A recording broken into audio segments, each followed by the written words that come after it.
Assalamualaikum warahmatullahi wabarakatuh.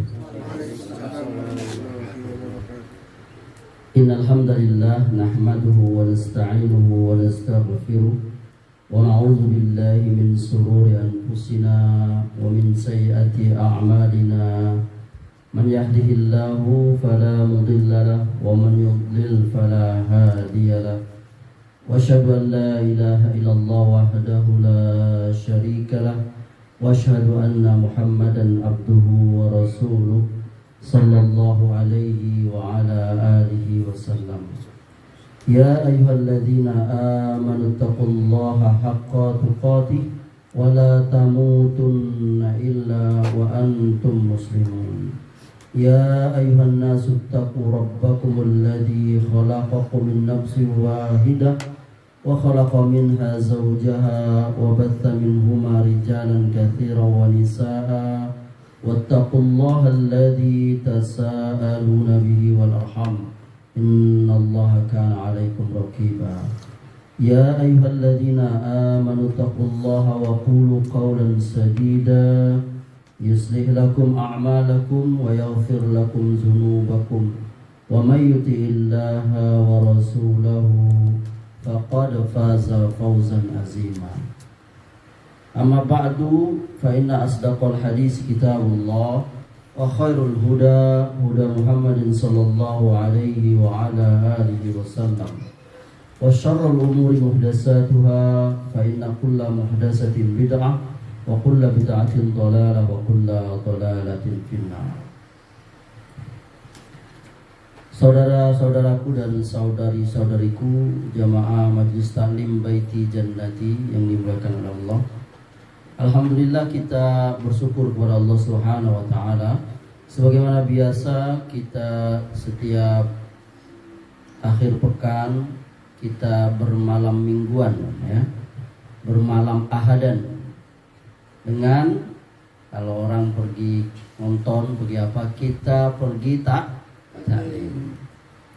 Dan kita berpindah-pindah ya. Dan pada kesempatan malam ini ya, ini di pekan pertama bulan Desember 2023 ini, yang bersedia menjadi tuan rumah itu saudara kita Reza ya. Dan ini di rumah orang tua beliau. Semoga Allah Subhanahu wa taala menjadikan pengajian kita ini, majelis taklim kita ini memberikan keberkahan kepada Adinda Reza, saudara kita, beserta orang tua beliau, rumah beliau dan keluarga besar beliau, baik agamanya, hartanya dan semuanya.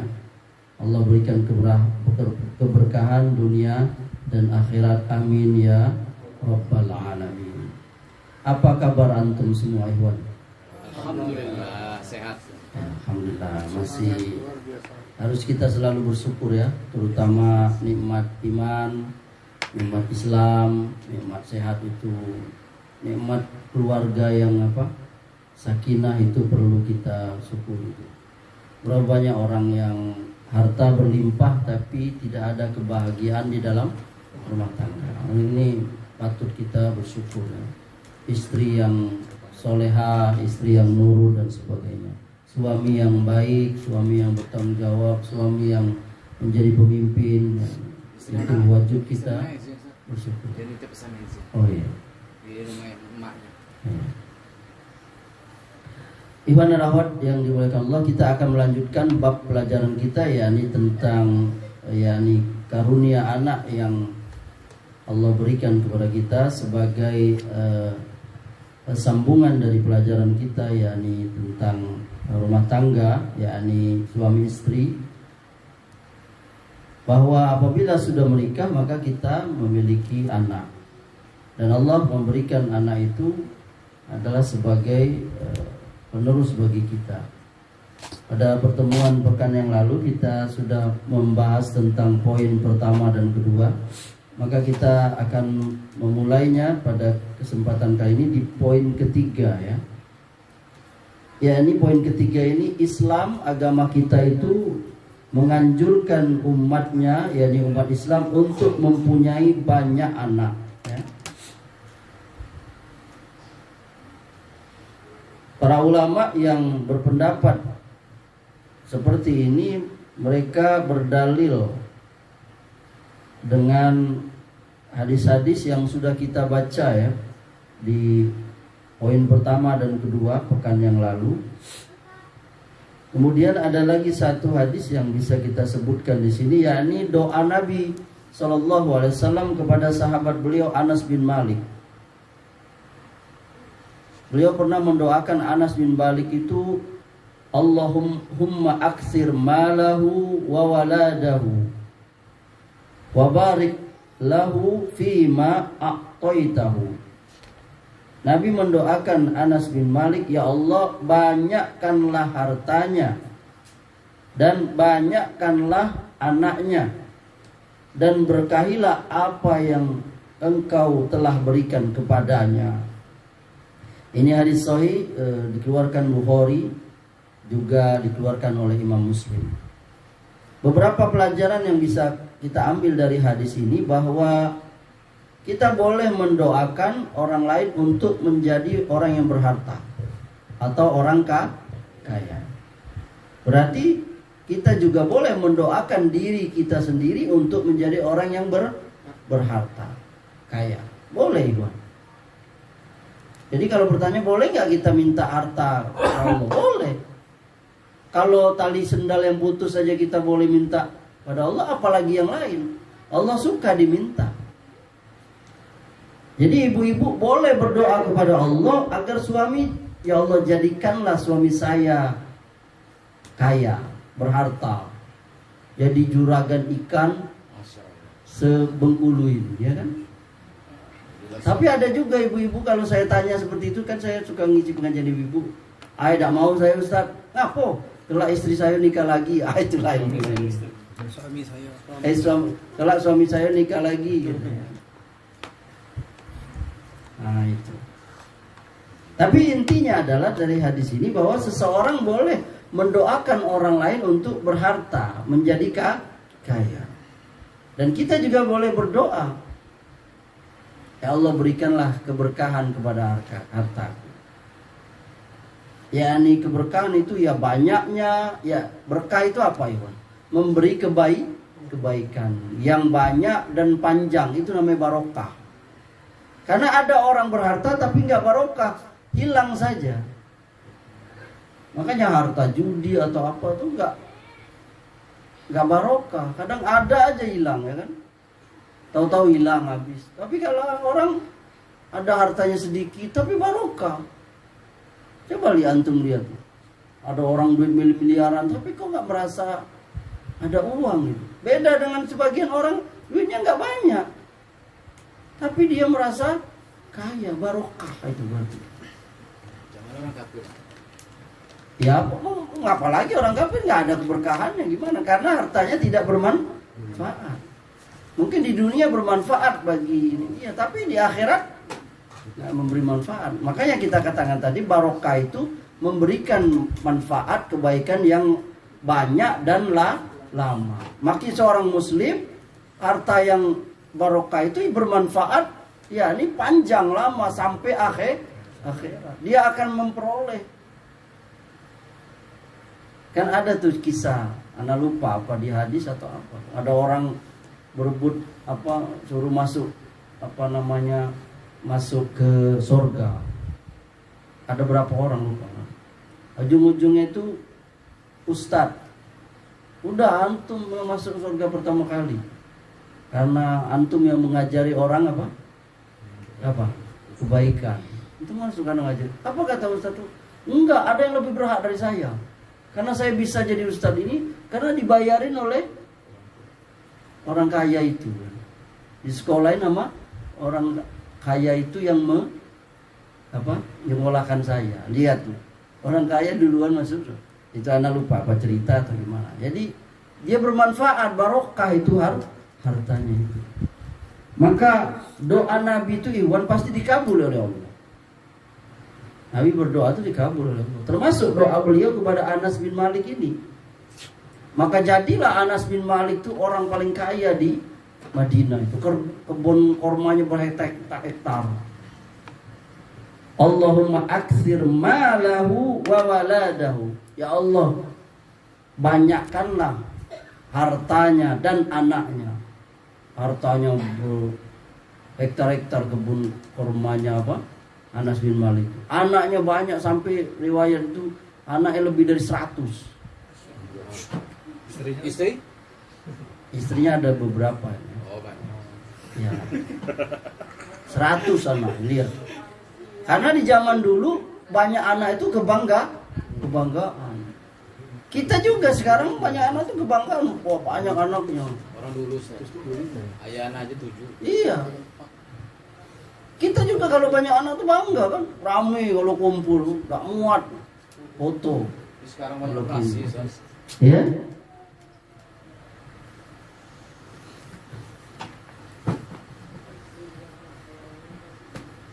Di riwayat yang lain, Allahumma aksir malahu wa waladahu wa atil hayatahu waghfir lahu. Nabi mendoakannya, ya Allah banyakkanlah hartanya, anaknya, dan panjangkanlah umurnya, dan ampunilah dia.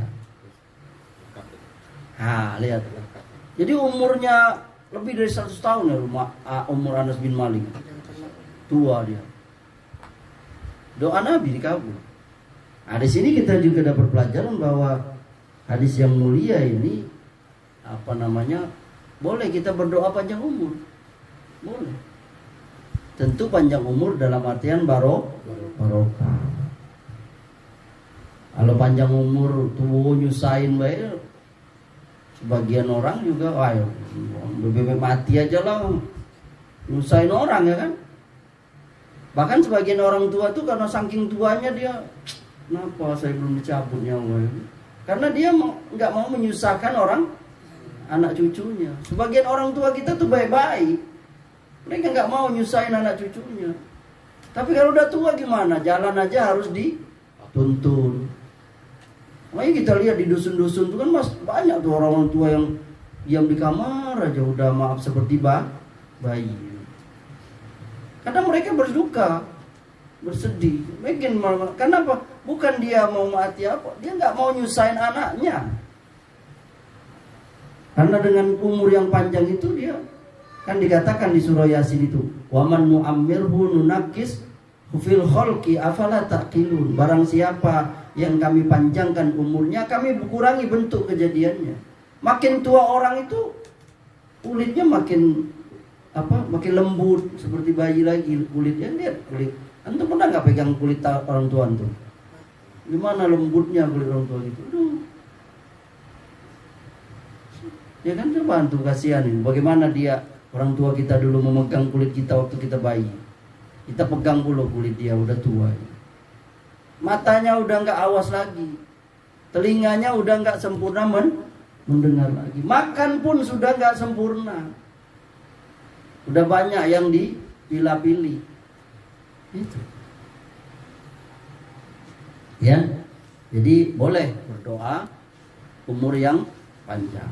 Tapi yang lebih kita minta itu umur yang barokah dalam kebaikan. Binasa orang umur panjang tapi dalam maksiat. Makanya banyak ulama itu yang umurnya pendek. Imam Nawawi 40-an ya. Al-Ghazali juga. Tapi barokah, lihat Imam Nawawi itu bukunya sampai sekarang.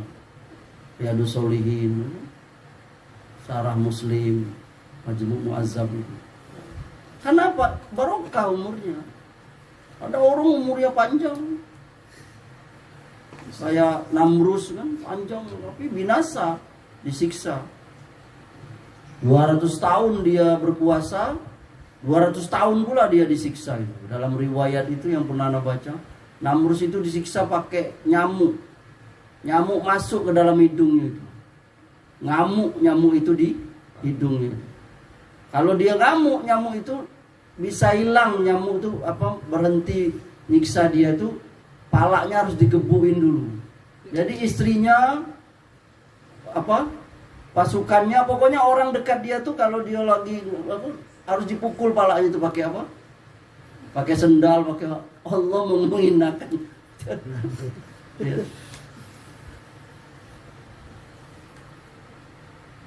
Allah menghilangkan Firaun juga, lihat orang paling durhaka.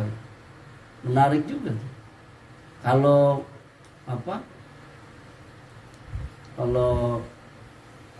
bangsa-bangsa yang lain kan mereka taat sama Allah kan langsung hilang tuh, kaum Samud, Ad, negeri Iram apa segala macam tuh, kaumnya Nabi Soleh, Nabi Hud, kaum Nabi Nuh, banjir habis kan. Tapi menariknya Firaun itu enggak, negerinya enggak binasa, ya kan?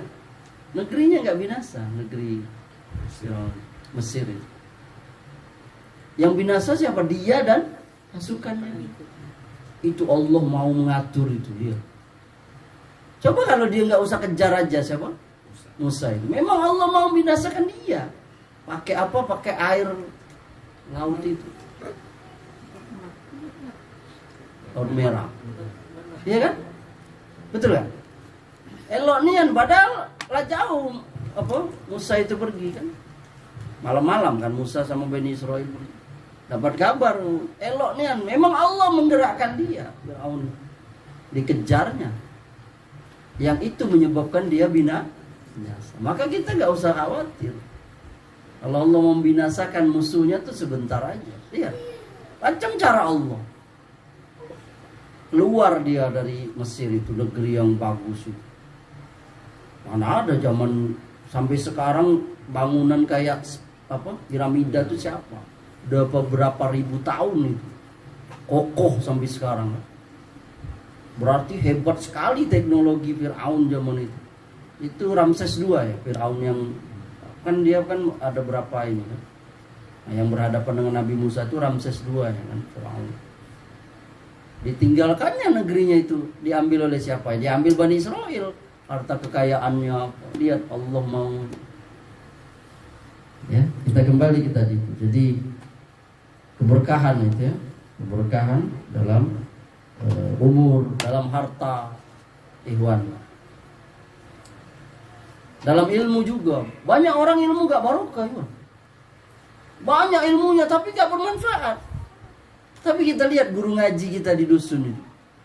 Ilmunya gak banyak, cuman tahu alif atas A, alif bawah I, alif depan U, A, I, U, ba sebab bawah bi, ba depan Bu, babi Bu. Tapi banyak jadi menteri agama, jadi karena ilmunya barokah. Tapi sekarang orang banyak ilmunya nggak barokah, sampai profesor apa. Mana nggak barokah, seluruh agama sama. Di mana dia belajar? Nggak memberikan, malah itu ilmunya itu menjadi hinaan bagi dia. Gimana orang menghina dia? Jauh-jauh belajar ke Amerika, ke Eropa pun pulang-pulang bilang semua agama sama. Ya, mending guru ngaji saya di dusun. Dia nggak kemana-mana ngaji, nggak ada gelar, cuma tahu alif atas A, alif bawah I, baru itu aja. Tapi istiqomah sampai meninggal. Mengatakan Qul ya ayyuhal kafirun la a'budu ma ta'budun wala antum abiduna ma wala ana abidum ma abattum wala antum abiduna ma abud lakum dinukum waliyadi. Enggak ada bilang semua agama sama. Orang kafir, aku tidak akan menyembah apa yang kamu sembah, kamu bukanlah menyembah apa yang aku sembah, dan seterusnya. Bagi kamu agama, bagi kami agama. Gak ada belajar PhD apa doktor apa profesor. Itu barokah ya. Nah ini barokah Nabi, doa Nabi kepada Anas bin Malik ini. Dia jadi orang yang kaya, berkaya di Madinah. Dia jadi orang yang panjang usianya. Berarti usia panjang itu juga barokah. Tapi dalam kebaikan. Dan anaknya banyak. Dan namanya bagus, Anas bin Malik. Sampai sekarang kita menyebutnya radhiyallahu anhu. Salah seorang sahabat yang sering kita sebut namanya, sahabat Nabi, Anas bin Malik. Kalau kita baca hadis, Anas bin Malik, Anas bin Malik. Dia pembantunya bersama Nabi sallallahu alaihi wasallam. Ya, jadi dari hadis ini kita ulangi, Iwan. bahwa Nabi Shallallahu Alaihi Wasallam itu salah satu hikmah dari hadis tadi, mencintai umatnya ini, kita ini banyak anak. Kalau orang dulu apa bilang tuh, banyak anak banyak rezekinya. Jadi Islam menganjurkan kita untuk banyak anak agar umat ini jadi rame, jadi besar, satu kebanggaan, ya kan? Dan itu mengikuti syariat Rabbul Alamin, ya. Nanti orang kafir itu takut mereka itu. Banyak orang Islam itu. Iya kan, coba. Kalau banyak coba untuk. Iya kan? Kalau banyak orang Islam itu, gentarlah mereka. Ini sekarang 7 miliar. Andai kata orang Islam 5 miliar, yang kafir 2 miliar, takutlah mereka. Ya. Tapi sayangnya dulu di zaman Orde Baru sempat disuruh orang KB juga, ya. Cukup anak 2. Nah, ini dikit jadinya gitu. Katanya supaya apa? Bisa ngidupin dia. Ternyata enggak juga. Anak 2 tahu-tahu datang apa namanya itu? Yang penyebab terjadinya apa tuh? Ekonominya krisis moneter, ya kan? Habis semua. Banyak operasi, ya kan? Jadi pembatasan itu ini adalah satu kesalahan, ya, karena menyalahi nas-nas hadis tadi itu, apalagi sampai merusak akidah kemarin yang sudah kita bahas itu kan. Belum cukup rumah masih ngontrak, apalah, jatuh miskin, bangkrut, takut anaknya apa. Ini bukan seorang muslim.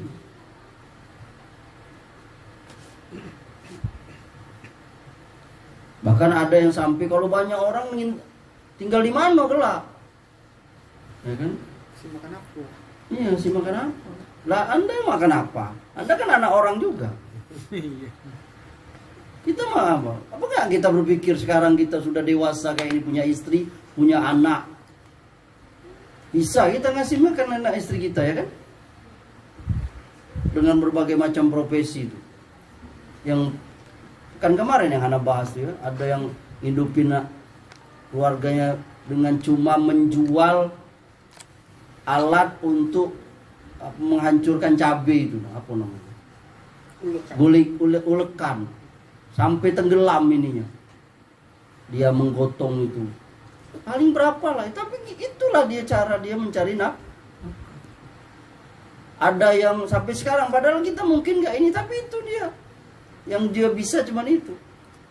Mencari, dulu sempat tren juga dulu. Tapi sekarang rasanya nggak mungkin lagi.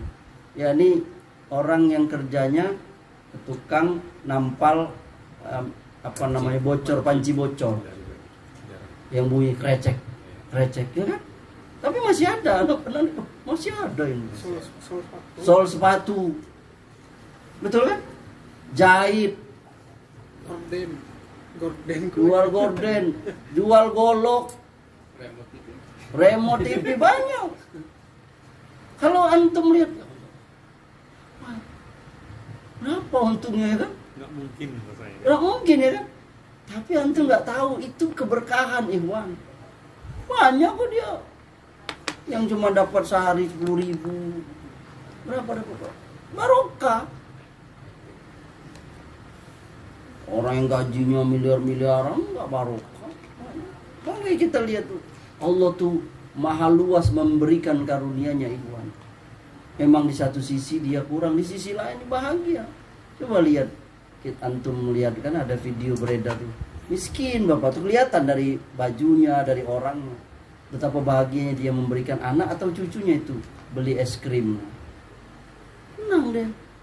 Tapi berapa banyak orang kaya itu yang nggak sempat lagi dia ngajak anak apalagi cucunya untuk jalan, karena sibuk kerja. Jadi kita tuh kadang nggak pandai melihat kenikmatan yang Allah berikan kepada kita, ikhwan. Karena Allah memberikan satu keberkahan, bisa jadi Allah menghilangkan yang lainnya. Orang banyak hartanya tapi dia sibuk mikirin harta itu, stres. Karena anak pernah cerita mantu, Papa anak pernah cerita ada orang kaya di Jambi itu, sangat kaya. Ya, Papa anak dulu pegawai negeri ya, kerja di dinas tata kota, jadi mengurus IMB ya. Diajak makan oleh orang kaya itu, orang pegawai apa.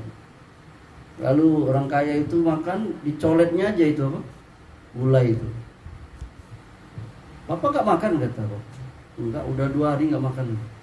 Lihat orang kaya aja, orang jutawan zaman dulu, miliarder tahun 80 70. 2 hari belum gak makan. Makan apa dia baru 2 hari?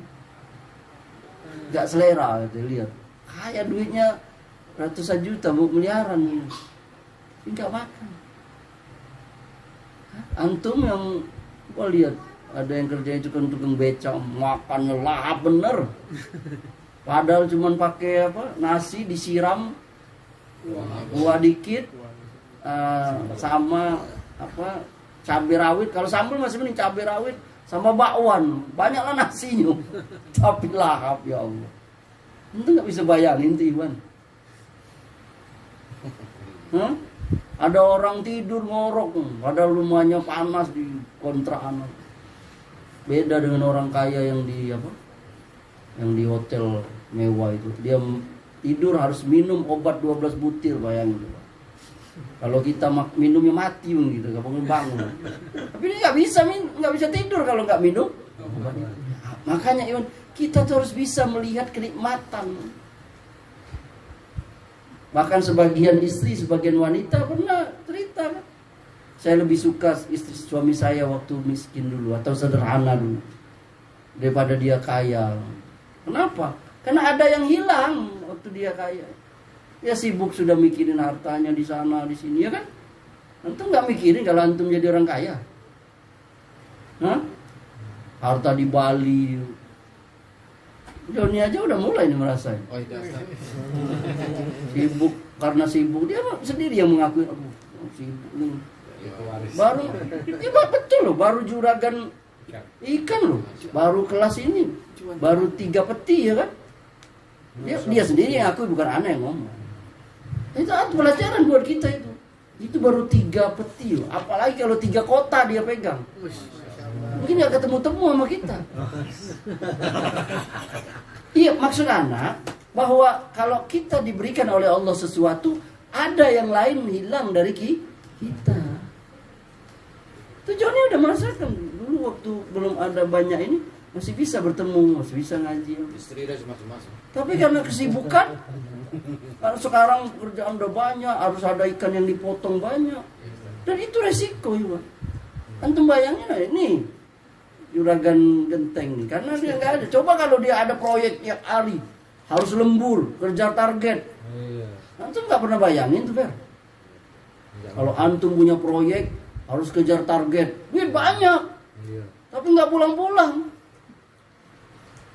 Harus tidur di mana? Tidur di proyek, duit banyak, ada yang hilang. Ini juga nih juragan kopi, wah coba kalau udah mainnya udah benua, ekspor, harus ke Brazil, harus ke, antum nggak bayangin tuh deh. Belum kebayang. Enggak, ini pelajaran buat kita deh. Ini aja antum kemarin ke Malaysia ya kan? Belum. Coba andai kata ini. Jadi kita harus siap tuh Iwan. Jadi ustadz lah, iya. Coba antum lihat ustadz kondang itu. Kadang mereka sendiri mengeluh. Kapan saya mau belajar? Sehari ngisi berapa tempat? Belum lagi antum kira ngisi ceramah tuh enak. Antum bilang sombong dia Ustadz Anu tuh. Capek. Antum bayangin mereka perjalanan dari Surabaya ke Bengkulu, naik pesawat, ya kan? Belum lagi ngurus rumah. Kita datang bertanya, ya kan? Isi 2 jam.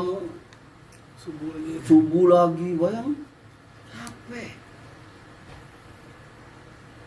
Tak ada yang ngeluh bukan ngeluh ini ya, namanya manusia. Kapan anak mau belajar? Kalau mau diambil ininya ada semua apa lain. Ya betul. Maka orang dia mendapatkan satu kenikmatan, ada yang menghilang dari dia. Makanya kita pandai-pandai melihat apa yang itu, apa saja. Apa? Antum bicara apa? Sepak bola. Antum kira jadi Ronaldo enak? Ya enak, duit banyak, triliunan, terkenal ya kan, banyak yang. Tapi emang dia bisa nongkrong di Suprapto? Ya nggak bisa dia nongkrong Suprapto. Boro-boro di Suprapto, di Prancis aja nggak bisa dia ngendep-ngendep di rumah. Apa nikmat itu, John? Nggak enak lah. Nikmat seperti gitu lah. Iya, mau naik mobil apa antum nggak ngirauin orang, ditumbur orang antum. Kalau Ronaldo nggak bisa dipeluk orang.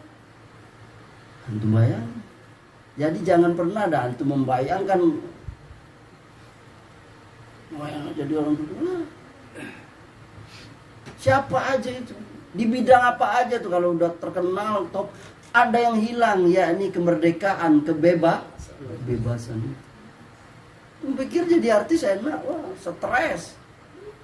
Karena bukan nyuruh jadi artis, enggak. Coba lihat artis di mana, di Korea atau di Jepang. Di sana jangan main-main, salah berbuat saja di sana, langsung hancur, bunuh diri langsung. Kalau ada selingkuh apa-apa.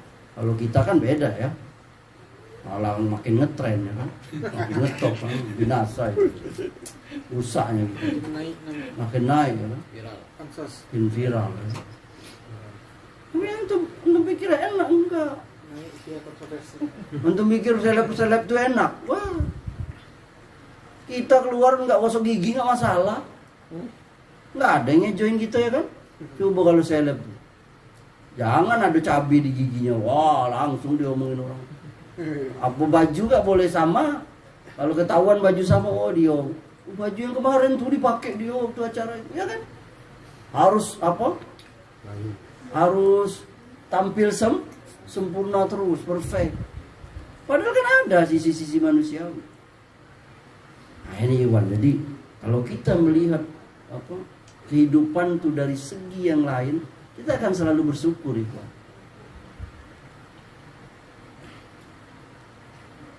Makanya orang tuh gak ada yang bersyukur. Orang swasta bilang PNS enak, betul gak? Iya. Kata orang swasta enak, kamu dapat apa? Gaji Mau bulanan. adu gawe apa tidak? Adu terus gaji. Gaji bulanan. CPNS enak, kamu yang swasta, kami yang terikat waktu. Kamu swasta nak buka kapan, nak tutup kapan, nak pergi kemana, kamu ini merdeka, iya kan? Nah, jadi itulah ikhwan kita tuh. Ini dalam rumah tangga juga, ibu-ibu sering enak nih jadi suami, ya. Ibu-ibu nggak ngerasain jadi suami, gimana mikirin ini bagaimana istri saya supaya bisa beli skincare. Pusing palanya bapak, bagaimana membahagiakan istri saya dengan hanya duit sekian. Kita juga jadi suami jangan bilang kau nih jadi istri udah baik di rumah, jangan. Berat jadi istri itu di rumah Iwan. Antum gendong anak aja nggak 25 menit aja udah pusing para antum. Coba lihat istri kita tuh hari-hari 24 jam ngendong anak kita. Iya enggak? Nah ini kalau kita pandai itu kan melihat sisi-sisi yang kita tahu, ada kenikmatan. Jadi kita nggak pernah ngukur orang. Gue bahagia dengan kehidupan gue. Itu seorang muslim. Nggak selalu melihat orang. Makanya kata Rasulullah SAW, kunci bersyukur itu melihat ke bawah kalau dalam hal dunia. Lihat gitu, lihat. Alhamdulillah dia kaya, kan dia apa banyak. Tapi dia apa namanya makan pilih-pilih. Saya makan mau makan apa aja nggak, mau jengkol mau pete. Lebaran saya nggak sih. Orang kaya sibuk dia Lebaran mau ngasih anak buahnya THR apa ya kan. Orang miskin dia sibuk nungguin THR. Orang kaya pusing dia mau pegawainya makin banyak makin. Nah kita kembali ke tadi. Jadi orang kufar itu kalau banyak anak, orang kufar itu kalau kita banyak orang muslim anaknya banyak, takut mereka. Jadi keyakinan banyak anak itu membuat kita binasa itu harus kita hilangkan ya. Sampai mengatakan tadi bahwa kalau banyak anak mau tinggal di mana? Nanti bumi jadi sempit. Jadi kalau soal banyak anak miskin sudah kita bahas ya di poin pertama dan kedua itu. Adapun nanti banyak anak penduduk jadi melonjak itu nggak ada. Melonjak iya, tapi dunia jadi sempit yang enggak lah. Orang Allah ciptakan dunia ini untuk kita hidup. Walakum fil ardi mustaqarru wa mata'un ilahin. Dan bagi kamu di bumi tempat menetap dan rezeki sampai waktu yang telah ditentukan. Jadi banyak lagi ayat-ayat yang lain yang menandakan bahwa bumi ini memang diciptakan oleh Allah untuk kita tinggal. Dan memang Allah sudah melengkapi bumi ini. Memang ada daerah-daerah yang padat ya. Kalau kita pergi ke Jakarta ya Allah padatnya. Tapi coba untuk pergi ke Kalimantan sana. Gak usah Kalimantan, ke Sumatera ini banyak hutan. Gak ada manusia situ. Ya kan? Jadi perkataan nanti bumi jadi sempit gak ada. Luas bumi. Cukup mas. Kita aja berbondong-bondong ke Jakarta ya. Maka sekarang mau dijadikan Kalimantan ya ibu kota katanya. Masih banyak bumi luas itu perkataan orang-orang kafir itu. Nanti bumi sempit apa? Ya enggak ada. Memang ada tempat-tempat tertentu yang manusia udah rame. Ya. Tapi karena manusianya nggak menyebar. Sekarang tuh kayak negara Jepang tuh mereka udah kehabisan ini loh. Orang. Nah, mereka nggak mau nikah, nggak punya anak. Ya Allah. Kemudian yang keempat Ikhwan, keutamaan mempunyai anak banyak. Nah, jadi ternyata banyak anak itu ada keutamaannya Ikhwan. Sama seperti banyak harta. Kan ada keutamaan banyak harta, banyak ilmu, banyak saudara, banyak kenalan, iya nggak? Banyak kepacaan. Jadi semua yang banyak itu kadang memberikan keutamaan. Termasuk banyak anak itu dalam agama kita. Dari Abu Hurairah dia pernah berkata, telah bersabda Rasulullah sallallahu alaihi wasallam, sesungguhnya ada seseorang ya yang diangkat atau ditinggikan derajatnya di sorga. Lalu dia terheran, kok bisa ya aku dapat ini, yakni derajat yang tinggi di sorga ini. Lalu dibilang kepada dia, ini karena permohonan ampun dari anakmu kepada Allah untukmu. Nah itu lihat. Jadi permohonan ampun dari anak kepada orang tua itu salah satu keutamaan punya anak. Apalagi anak banyak. Kalau nggak punya anak gimana? Mau dapat doa dari anak. Iya kan? Dan kemudian hadis yang kita kenal itu, kalau mati anak Adam itu putus amalnya kecuali 3. Salah satunya anak yang soleh. Berarti kalau makin banyak anak kita, makin kemungkinan doa anak soleh itu makin. Kalau nggak punya anak gimana? Dan itu pasti itu. Seluruh amal yang dilakukan anak kita Iwan ngalir ke orang tuanya. Kalau orang tuanya mengidiknya. Antum nih ngaji nih, orang tua antum dapat pahalanya. Antum sholat otomatis walaupun antum gak niatkan. Karena seseorang itu kata Allah di dalam Al-Quran mendapatkan dari hasil usahanya di dunia. Dan anak itu adalah hasil usaha orang tua yang terbaik. Iya kan? Anak itu kan hasil usaha kita. Allah takdirkan, antum nikah, itu kan nikah. Lalu antum campur dengan istri, lalu dengan sebab itu istri hamil, lalu dia punya anak, itu kan hasil usaha. Lalu antum kasih makan, ya kan? Antum pernah perhatikan nggak anak antum tuh, Iwan? Anak kita itu dari bayi merah, dari masih ubun-ubunnya tuh nyut. Antum perhatikan nggak bagaimana Allah menghidupkan dia? Andai kita buang ke sungai mati dia. Tapi Allah jadikan kita sayang, apalagi istri kita. Sayang nggak bisa, jangankan nyamuk. Ya kan, semut kecil aja nggak boleh deket. Allah jaga itu. Dan itu ikhtiar kita, usaha kita. Sebaik-baik usaha dijaga, jangan masuk angin, dikasih ASI, dikasih bubur. Besar nanti dia mulai ngomong, mulai tengkurap. Coba lihat anak antum, ya kan? Pernah nggak kita perhatikan tuh? Antum pernah perhatikan ya Iwan? Tambah lagi. Anak antum tuh dari kecil, coba lihat bagaimana Allah menghidupkan anak kita itu.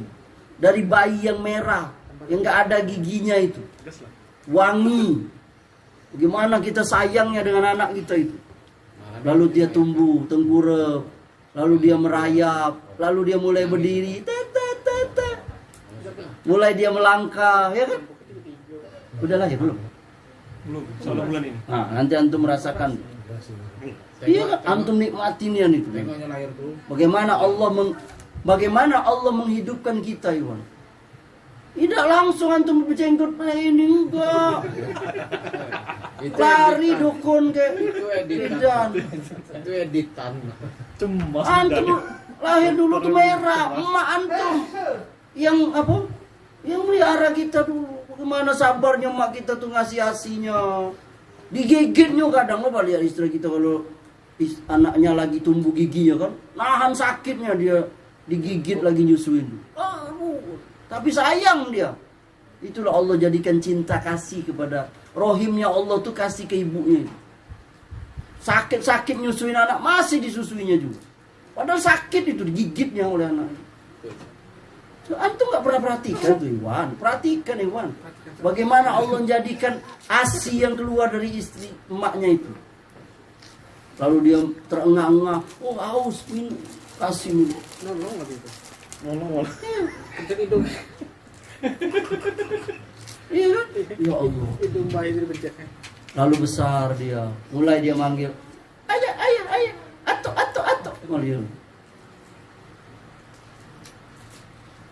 Malah antum lihat itu nanti.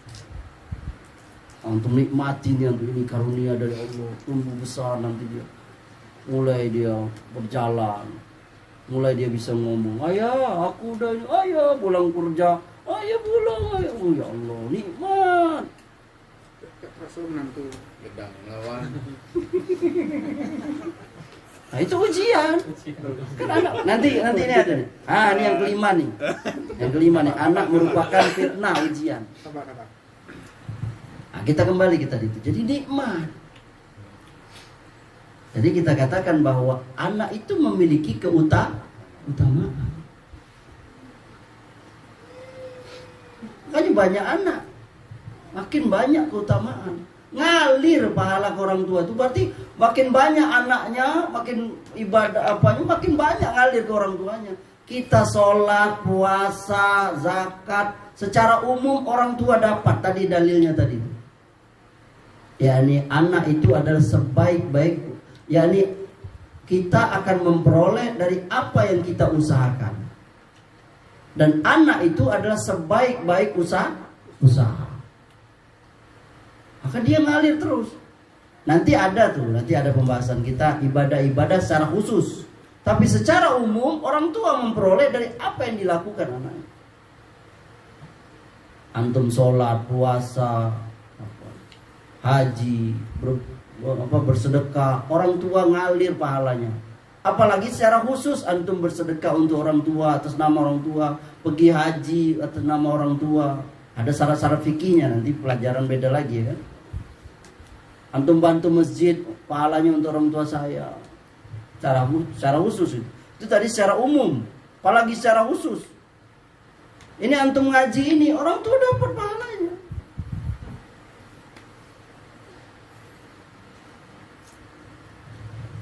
Ya, maka kita harus semangat itu memiliki anak. Kalau memang Allah karuniakan anak, karena itu kebaikan bagi kita.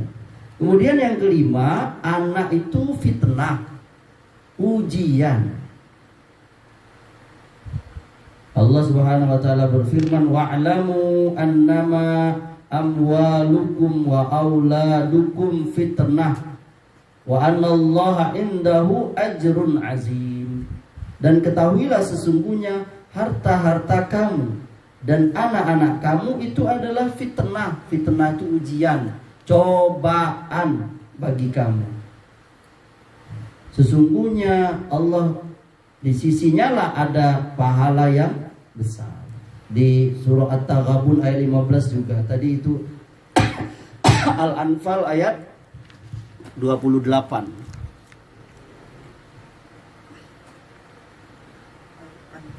Al-Anfal 28, catat. Di At-Taghabun 15 juga seperti itu. Jadi anak itu Iwan ujian bagi kita, cobaan bagi orang tua. Apakah dia akan mendapatkan kesenangan ataukah kesusahan dunia dan akhirat? Kalau dia mendidiknya dengan baik, maka anak itu akan memberikan kesenangan dunia dan akhirat. Maka ujian Iwan. Apapun kondisi anak kita, ujian. Enggak punya anak juga ujian. Punya anak laki-laki semua ujian. Anak-anak laki-laki galau. Ada Iwan gitu anaknya cowok cewek galau. Ada yang cowok cewek. Itu ujian semua. Jadi Joni ngomong apa tadi? Anak bandel, ujian. Mungkin anak kita 2, 3, 4, 5, apalagi lebih dari 5. Gak mungkin semuanya tuh ini galau. Ada juga yang agak nyemelo dikit kalau bahasa Inggris itu kan. Agak seleh. Agak beda dikit. Itu ujian bagi orang tua. Sabar nggak ngadapin? Maka mendidik anak itu mesti sabar. Nah, sabar ini yang berat. Wa'mur ahlaka bis-shalah. Suruhkanlah keluargamu untuk sholat. Wastabir 'alaiha. Dan bersabarlah kamu dalam melakukannya. Sabar memang. Mendidik anak itu sabar. Punya anak baik, ujian. Punya anak bandel juga ujian. Maka antum jangan lihat ustaz itu kok ustaz anaknya bandel. Ya itu ujian dia. Antum jangan lihat wah ustaz apa anaknya bedain narkoba. Antum nggak tahu itu ujian buat dia.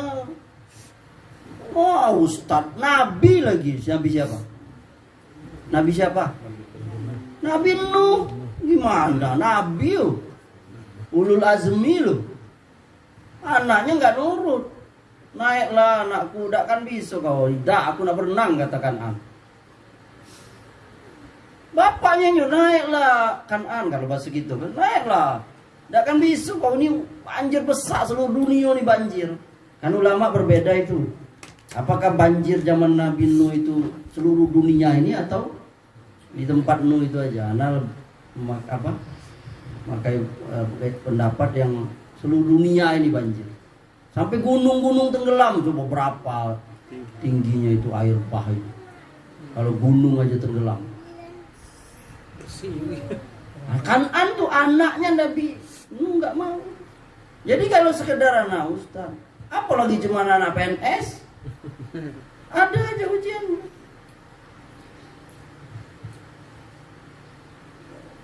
Jadi antum harus siap-siap itu.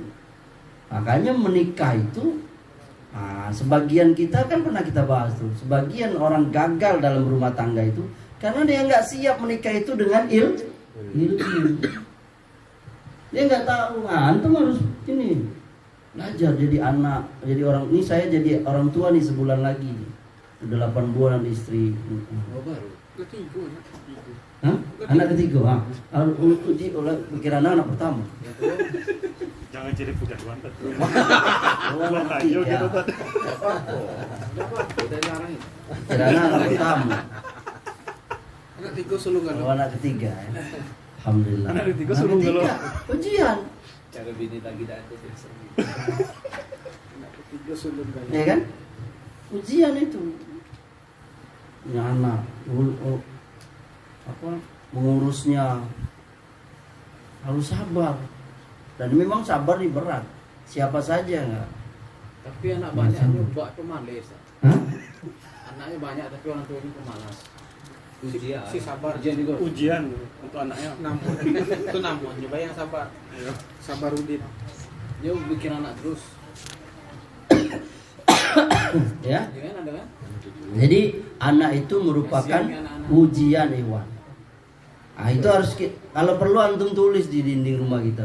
Anak itu ujian. Jadi setiap kita emosi, anak ujian. Ujian itu kalau dalam kehidupan sehari-hari, tanda kita nak naik kelas, ya tak? Nak naik pangkat, nak naik kedudukan, ya tak? Betul tak? Kalau sah. Berarti kita Bikin anak. naik kelas, naik kedudukan, naik pangkat, harus diuji itu. Begitu pula anak itu naik kelas gitu. Kalau gitu, yang berat itu. Anak itu ujian berat. Banyak orang dah sukses. Bahkan sebagiannya berhasil mendidik anak orang, tapi mendidikkan anaknya bukan didik bahasa Bengkulu ya. Anaknya dididiknya. Orang lain berhasil anaknya dia didik, tapi anaknya sendiri dia didikkan. Didik bahasa Bengkulu ya. Jadi sekali lagi Iwan, anak itu merupakan fitnah, ujian bagi kita orang tua yang dapat membawa kita sebagai orang tua dapat kesenangan dunia dan akhirat. Kalau kita mendidiknya di jalan Allah. Tapi bisa membinasakan kita dunia akhirat kalau kita mendidiknya di jalan setan.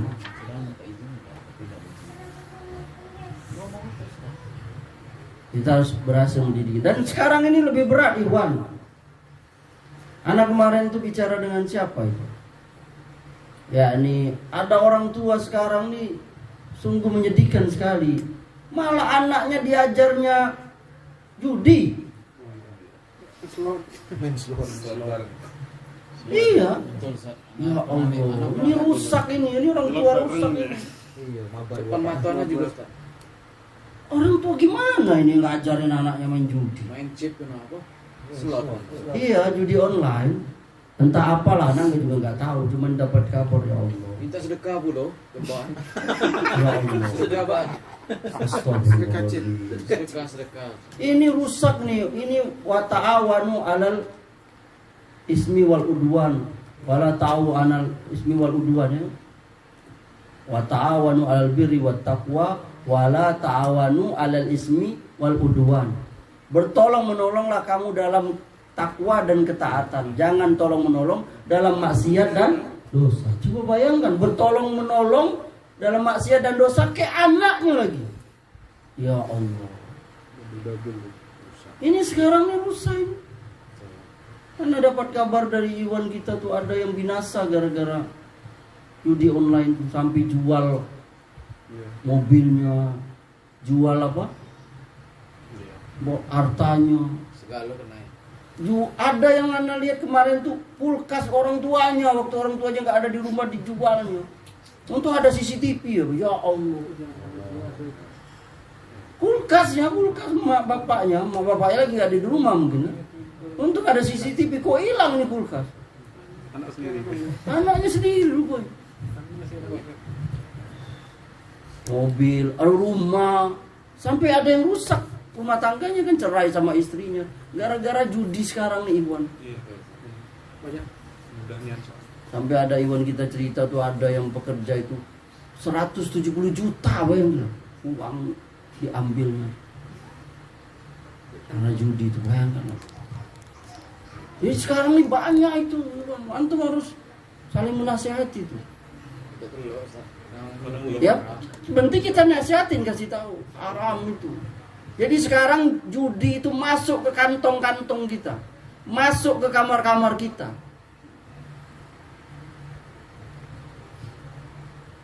haram itu.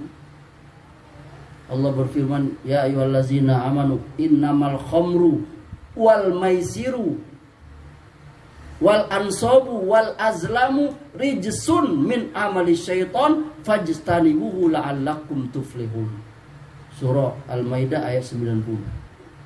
Wahai orang yang beriman, kata Allah, sesungguhnya minum-minuman keras, khamr, dan maisir, judi, wal ansabu, memberi persembahan kepada berhala, wal azlamu, mengundi nasib pakai panah zaman Nabi.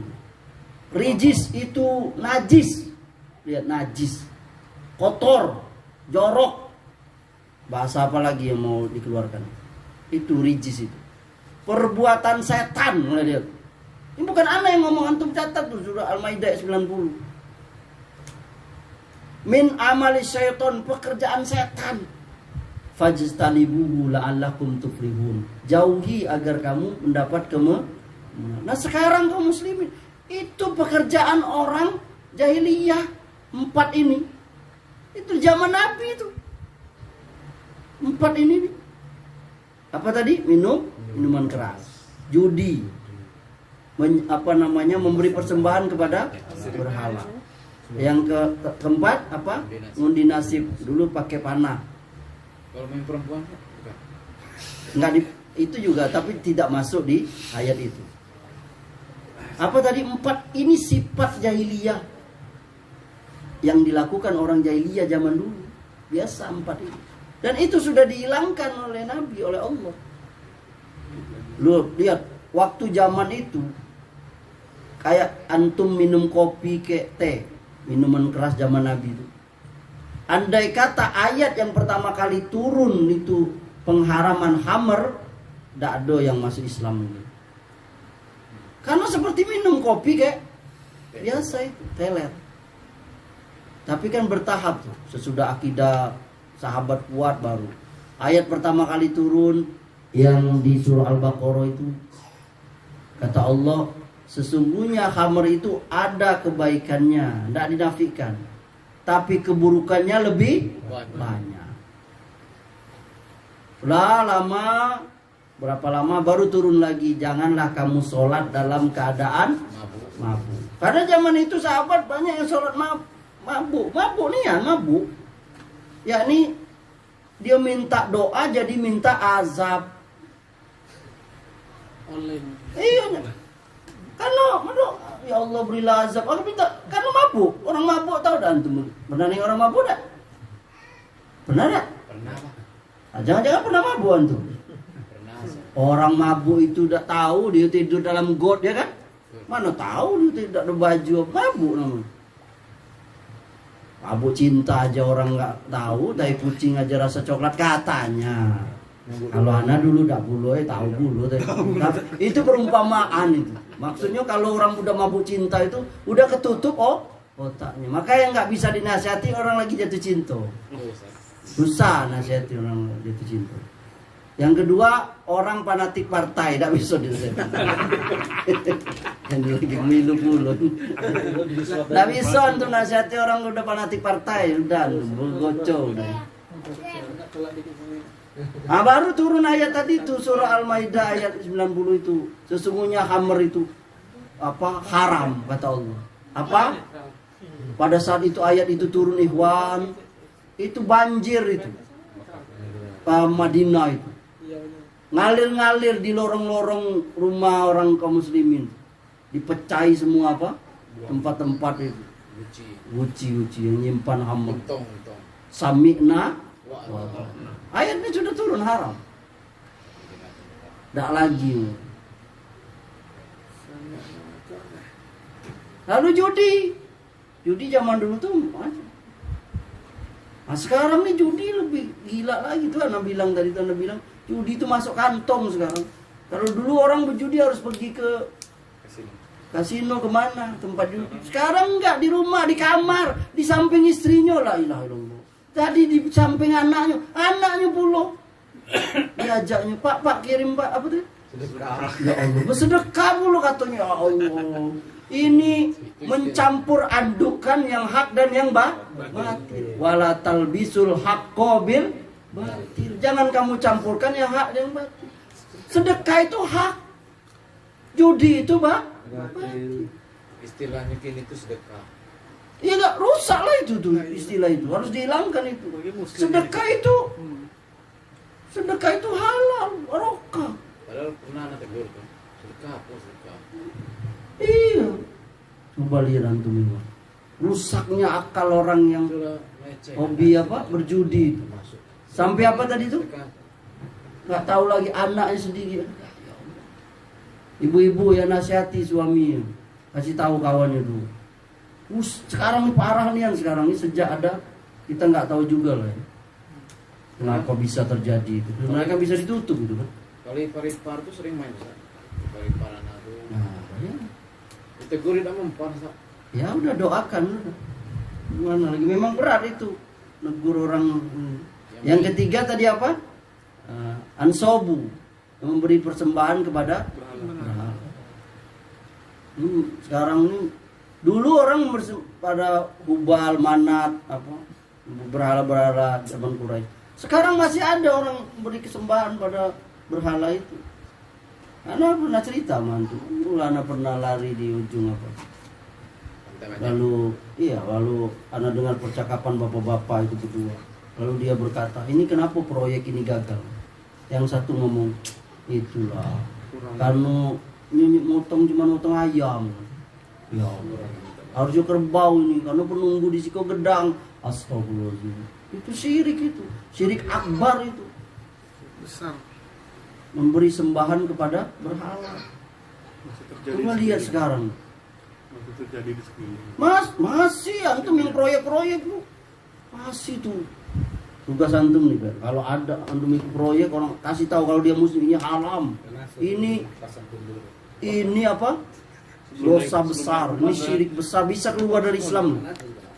Inna solati wa nusuki wa mahyaya wa mamati lillahi rabbil alamin. Sesungguhnya solatku, korbanku, hidupku, matiku hanya untuk Allah. Penyembelihan itu ada 3 Iwan. Pertama, penyembelihan untuk kita makan atau kita jual. Ini mubah, halal. Tentu dengan cara penyembelihan Islam. Yang kedua, penyembelihan dalam rangka ibadah. Korban, akikah, apalagi nazar karena Allah ya. Yang ketiga, korban motong hewan karena untuk setan, untuk jin. Ini haram ini. Maka tradisi-tradisi budaya ngarung kepala kerbau untuk apa? Laut. Ini masih banyak nih. Kalau aku lahir anak tino, anak ladang, aku akan motong ayam di Sungai. di goa itu, makam keramat itu masih banyak di. Tapi nazar. Iya itu haram itu karena dia nazarnya untuk nazar itu ada 2, ada nazar bid'ah, syirik, ada nazar syar'i. Ya Don ya? Mana Don? Ada orang yang masih bernazar untuk ini daerah Bengkulu ini daerah apa? Luar kota ini karena mereka awam kan, kaum muslimin awam, bodoh karena nggak tahu. Masih banyak itu yang dia bernazar atau berniat kalau dia dapat sesuatu maka dia akan menyembelih di rumah, di tempat poyangnya itu. Masih banyak. Iya kan? Entah di goa, entah di tanah tumbuh apa namanya? Iya, Di kuburan, ya Allah. Sampai ada yang baru beli mobil Iwan, nyembelih hewan darahnya tuh dia apa? Siram gitu. Itu kan budaya luar Islam, itu animisme, dinamisme. Kotor tuanya. Nyiram kembang. Tapi itu keyakinannya supaya jangan sial, bala. Ya Allah. Ini untuk setan ini. Coba lihat ini. Itu ada di Hindu, ada di Buddha itu. Tapi dikemas sedemikian rupa. Nah, akhirnya itu kan diasimilisasi ke Islam. Itu tadi wala talbisul haqqo bil batil. Enggak benar. Makanya yang kita bilang penyembelihan itu ada 3. Maka kita luruskan. Ayat tadi itu, yang terakhir tadi apa? Yakni mengundi nasib. Zaman dulu orang mengundi nasib, dia kalau nak pai nyabut anak panah yang tidak dikasih bulunya tuh. Jadi kalau apa, kadang dia pergi, kalau yang yang tengah berarti ulang lagi, kalau yang ini nggak jadi pergi. Itu kayak itu ngundi nasib. Nah sekarang juga banyak orang ngundi nasib itu. Percaya dengan horoskop. Hah? Haram zodiak. Iya, nggak boleh gitu. Oh, kalau Gemini keuangan bulan ini lagi susah. Percintaan apa? Di mana ininya? Sio. Iya kan? Tikus Rumah kalau ini harus satu pintunya jangan apa. Kalau dia bisa dijelaskan secara ilmiah menurut undang-undang ilmu rumah misalnya. Misalnya kalau rumah terlalu rendah ininya nanti panas, ya itu bisa di apa? Ilmiah, atau plafonnya tinggi sejuk. Nah, itu bisa. Tapi kalau enggak ada ilmiahnya, enggak ada masuk akalnya. Dari mana hubungannya? Antara Feng Shui atau apa? Tanggo dua satu nyetor satu. Ah. Itu warung awak ini. Jangan paru jalan ya nak. Itu Yang kata kan. keyakinan seperti itu supaya apa? Iya kalau bagi anak ya percuma biar satu baik. Oh. Kalau yang di atas nganggapnya tidak itu. Oh, ada lagi keyakinannya. Aduh kan Ya ilmunya. Allah. Kecilnya. Berarti maksudnya supaya orang naik tidak bisa turun. Minum kopi terus, ya Allah. Nah ini perlu diluruskan Iwan. 4 nih ya. Tapi lan sampai kan. Ini bukan, ini hanya 4 nih contoh. Yakni masail jahiliyah, yakni perkara atau perbuatan orang jahiliyah. Maka antum yang sudah ngaji sunnah salafi ini nih. Masa masih main selot? Apa gimana ngajinya? Ya Iwan. Nasihati Iwan kalau ada masa nggak boleh itu main-main. Sekarang nih Pak Depulo dia katanya anu juga udah tahu. Dipancingnya katanya. Gratis, ya kan? Gratis ya dah. Bayar. Itu nggak benar. Barangkali ini Iwan udah jam 1, nggak terasa 1 jam lebih.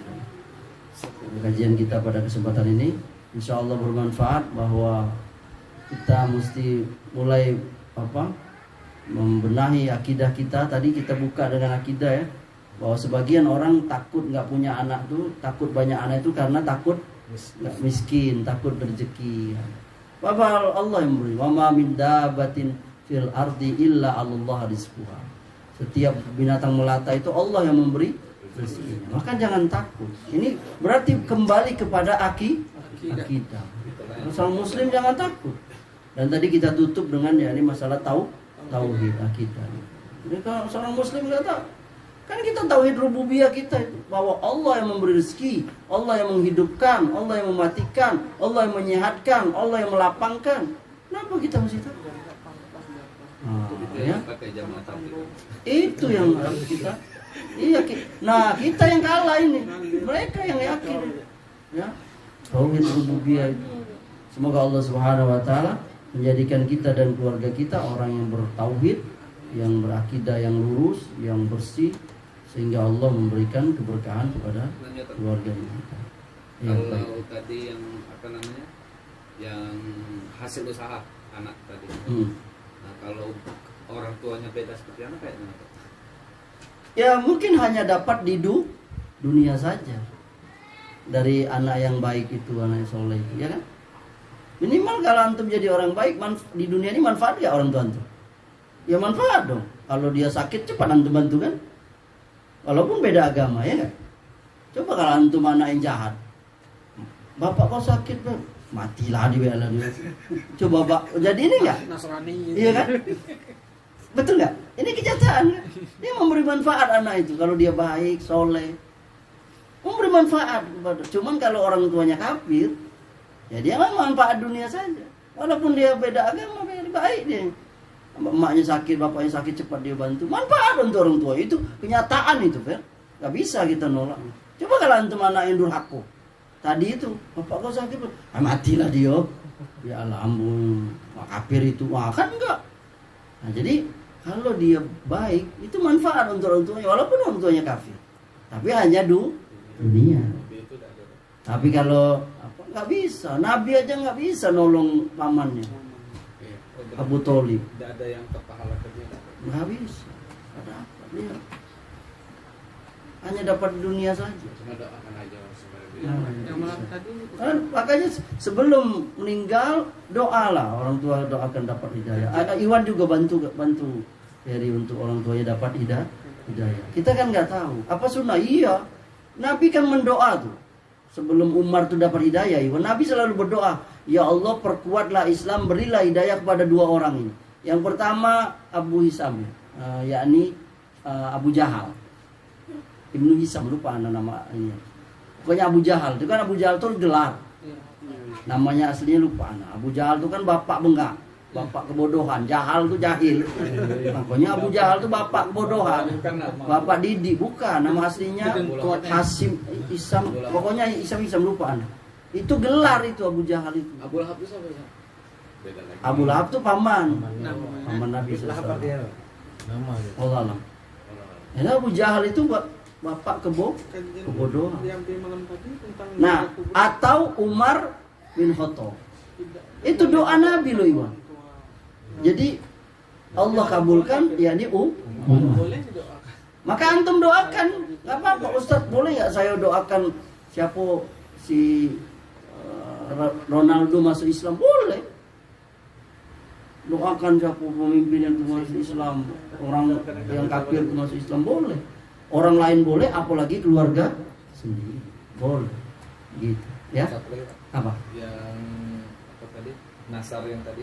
Hah?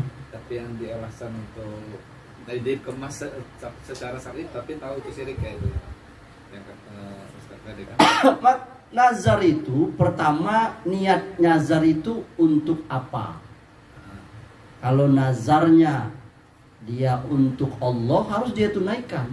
Enggak, maksudnya dia nazar nih. Kalau misalnya yang kayak pernah kerjain kemarin yang di makamnya Putri Putri Gading Cepaka. Nah, dia ini dia atapin tanah yang Dia untuk siapa itu? Entah dia Ya nggak boleh.